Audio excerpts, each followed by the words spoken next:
I'm struck by the fact that video from 1993, when you view it today, looks like it might as well have been video from 1963. That's how old the video looks. What? Exactly. At least it's in color, though, not black and white video from the 60s, right? That is true. Although you could argue that doesn't look like it's in color right there. Wow, the video of the horse plowing through, that's really, really something else. Weather Authority meteorologist Josh Kozlowski has his own memories of the blizzard of '93 that he wants to share now. Yeah, so Michael, I was 9 years old. I was in 4th grade in elementary school, and I actually went to a school. Here's my old house. Right across there, I am on the left side of the screen trying to go in the side door of the garage there. And there's my driveway, which had to be snow blowed. I feel like it was every 6 hours to try to keep up with this. The swing on the tree, you can't even go on that. And I lived right across from the school that I was going to that year, okay? So I think we have a picture of that coming up here, and that school, it's right at the top of the screen. You can't even see where the road is, where the driveway ends.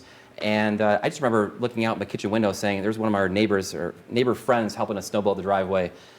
What is this? What caused this? You know, what was the how and why? And here I am 30 years later talking about another similar system, not necessarily a blizzard, but isn't it? It's just very weird. Do you think there was impact on that storm in particular in you wanting to become a meteorologist? I would say yes. Was there a connection there? I think so. I think with the winter side of meteorology, absolutely.